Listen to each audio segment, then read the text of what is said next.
minasyaitonirrajim. Bismillahirrahmanirrahim. Assalamualaikum warahmatullahi wabarakatuh. Waalaikumsalam warahmatullahi wabarakatuh. Jamaah. Yeah. Oh, jamaah. Iya.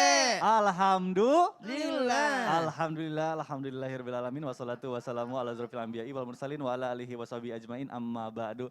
Alhamdulillah jamaah, ketemu lagi di Islam Itu Indah. Insyaallah pagi hari ini kita akan belajar lagi bersama guru-guru kita. Ada Habib Muhammad di samping saya. Habib, apa kabar? Sehat? Alhamdulillah sehat. Alhamdulillah Habib, alhamdulillah. Ada Ustadz Maulana, apa kabar? Waduh, semangat banget. Karena kita sudah berada di penghujung tahun. Masya Allah, betul. Tepatnya tanggal 19 Zulhijjah. 19 Zulhijjah, Masya 11 hari Allah. lagi loh kita masuk tahun baru Islam. Betul ya, waduh tidak terasa.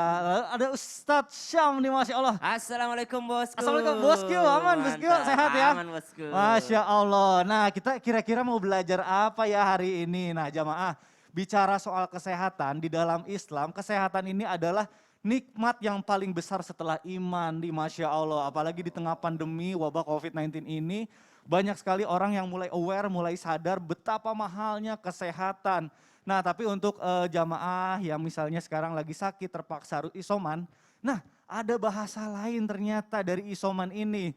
Ustadz Maulana tahu nggak isoman itu apa? Apa coba? Isolasi mandiri kan kita Iya, taunya. harusnya kan kita berkata kalau isoman itu adalah isolasi mandiri. Nah Ya, tapi di ini rumah. beda nih. Ini masuk ke tema kita nih hari ini. Isoman, ingat sholat itu menjaga kesehatan. Masya Allah. Nah kira-kira rahasia apa aja sih di balik sholat? Nah kita akan bahas lebih dalam mengenai tema kita hari ini. Tapi sebelumnya saya mau ngajakin lu jamaah untuk nonton dulu tayangan berikut ini. Silakan. Hampir setiap agama memiliki ritual ibadah masing-masing. Ternyata beribadah sangat berpengaruh bagi kesehatan mental. Hal ini dijelaskan oleh Harold G. Koenig MD, Profesor Obat dan Psikiatri dari Duke. Menurutnya, sekitar 1.200 studi membuktikan efek-efek beribadah bagi kesehatan. Orang yang hidup dengan beribadah bisa bertahan hidup lebih lama dan juga lebih sehat. Beliau juga mengatakan bahwa orang-orang yang religius itu lebih jarang mengalami depresi. Wah, Masya Allah. Ini kita nonton tayangan tadi jadi penasaran nih. Saya mau ke Ustadz Maulana dulu. Iya. Ustadz, Afwan nih. Selama ini kan kita tahu nih kalau sholat itu adalah kewajiban bagi setiap Kewajiban. muslim. Betul?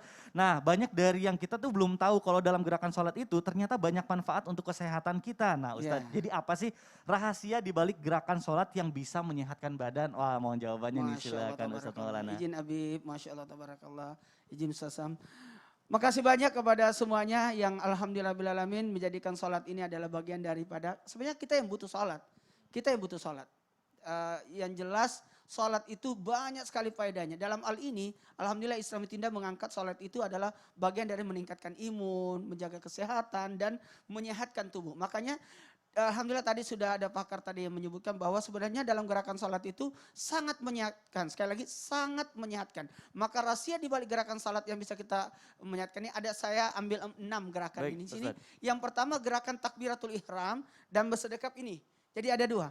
Gerakan ketika kita takbiratul ihram itu sebenarnya memperlancar aliran darah karena membuka posisi. Allah, jadi terbuka, jadi memperlancar aliran darah di sini. Kemudian ketika kita bersedekap, menghindarkan gangguan-gangguan pada persendian. Sekali lagi, gangguan-gangguan pada persendian. Saya langsung praktek dulu sama Mikdad ya. Masya Allah nih. Mikdad, iya. Boleh, Mikdad. boleh, Di situ Ustaz. aja Mikdad. Ya, baik. Nah ada sejadah juga nih untuk prakteknya nih. Ya, nggak usah berdoa. Di sini ya.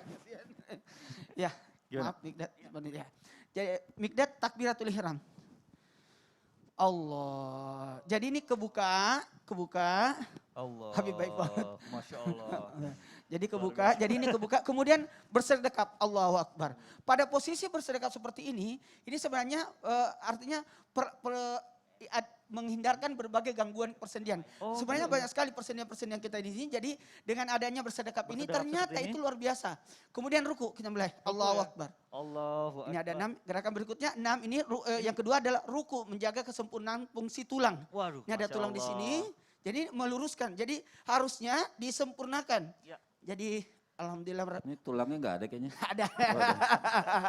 Melayang Bib. Jadi Tanyakan. fungsi tulang di sini. Jadi harus betul-betul sempurna. Jadi usahakan minimal bertasbih 3 kali Masya baru Allah. terangkat lagi. Kemudian itidal. Jadi kembalikan. Jadi setelah dari sini ruku langsung itidal mengembalikan posisi. Ya. Sami Allah liman hamidah. Rabbana lakam. Jadi ini mengembalikan posisi peralihan darah jadi bagus. Bahkan pencernaan jadi tadi sudah ditekan kemudian naik jadi pencernaan jadi lancar. Jadi pencernaan jadi lancar. Pencernaan berarti ini ya Ustadz ya. Aman-aman. Sekarang sujud. Allahu Akbar. Nah, kepala berada di bawah. Jadi aliran oksigen larinya ke kepala. Jadi itu luar biasa menghindarkan dari pada migrain, sakit kepala dan sebagainya. Jadi sebaiknya memang sujudnya jangan terlalu cepat. Diperlama sedikit bahkan buat maaf ya, yang mandul, yang susah melahirkan, ini sujudnya diperlama. Makanya kalau ada yang mau melahirkan, usahakan salat duhanya 8 rakaat di waktu pagi. Salat duha itu harus bagus. Kemudian Allahu Akbar duduk di sini menghindarkan kita dari ini. Pangkal paha dan semuanya. Ini betul bagus banget cara duduknya Mikdad, bagus. Dan yang terakhir ketika salam. Assalamualaikum warahmatullahi wabarakatuh. Tahiyat akhir. Ya, langsung aja. Ya, karena 6 gerakan kita langsung. Assalamualaikum warahmatullahi wabarakatuh. Assalamualaikum. Nah ini gerakan di leher dan kepala jadi bagus semuanya aliran darahnya.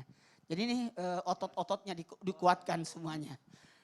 Masya Allah, tabarakallah. Itu rahasia di balik semuanya. Nanti lebih jelasnya nanti di guru-guru kita. Ada Ustaz Sam, ada Habib yang lebih menjelaskan lagi. Ini gerakannya dulu. Masya Allah, jadi nanti akan dijelaskan lebih merinci lagi oleh guru-guru ya. Jadi 6 gerakan tadi ini mewakilkan semuanya bahwa sebenarnya ini adalah awal bahwa ini proses adalah untuk kesempurnaan. Jadi tubuh kita butuh. Betul. Aduh Masya Allah, apalagi sekarang nih di tengah pandemi ini banyak sekali gejalanya katanya paling utama tuh susah nafas.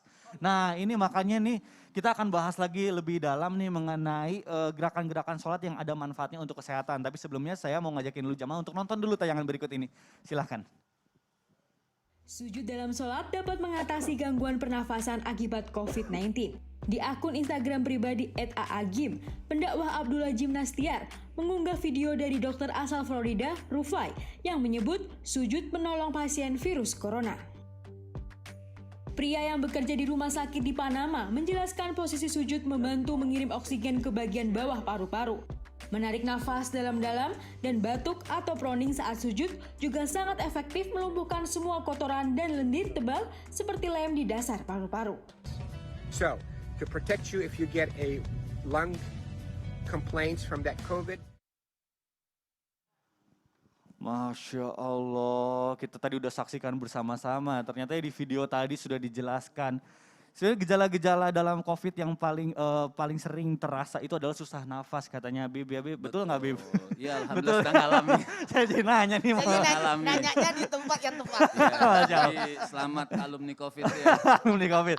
Nah ini jadi mungkin ada hubungannya nih Bib dengan gerakan sujud yang tadi sedikit dijelaskan oleh Ustadz kita Maulana. Nah mungkin kita pengen tahu lebih jelas lagi nih Bib, mohon penjelasannya Bib, silakan. Siap. Izin Ustaz Maulana, Ustaz Syam, Mikdad. Silakan Bib. Assalamualaikum warahmatullahi wabarakatuh. Alhamdulillah rabbil alamin wa sallallahu wasallama ala abdihil mustafal amin sayyidina Muhammadin nurillahil mubin al-hadi ila siratil mustaqim dil khuluqil azim nahjil qawim. Allahumma salli wa sallim wa barik alaihi wa ala alihi wa sahbihi wa man sara fi darbih amma ba'd. Artinya masalah sujud ya. Betul, boleh Bib. kita praktek juga lagi langsung Bib, ya? nih Masya Allah.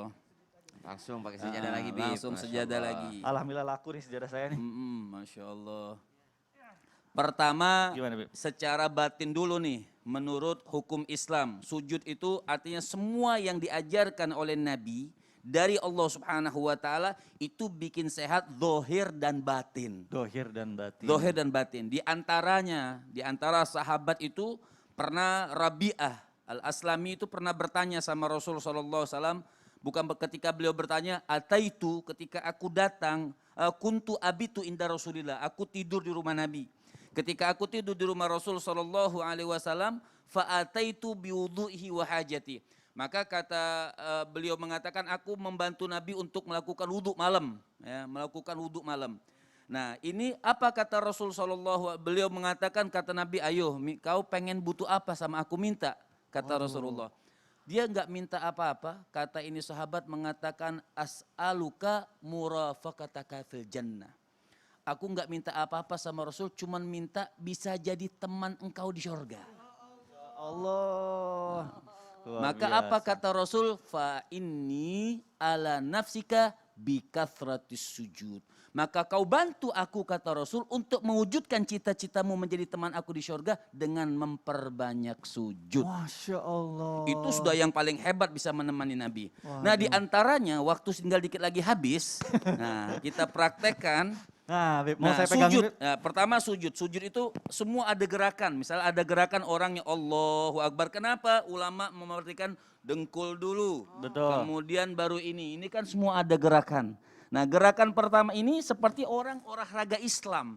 Jadi memperkuat otot. Memperkuat otot. Jadi ketika mereka seperti ini, nah ini Iya, kan Beb. menahan semuanya. Dari bawah itu, dari atas turun itu Betul. kan menahan. Dari perutnya. Jadi kalau mau ngecilin peluk memperbanyak sujud juga. Masya Allah, itu bagus banget buat saya tuh. Beb. Aduh, ya, aku nih. Kan tadi yang ditanyakan sama Mikdad juga memperlancar pernapasan, betul, Bib. memperlancar pencernaan. Juga bagi ibu-ibu yang hamil, memperbanyak sujud juga bagus. Kenapa? Memperbaiki kelenjar susu. Masya Allah. Untuk memperbanyak sujud seperti ini nih. Jadi memperbaiki kelenjar susu juga membantu mengalirkan getah bening.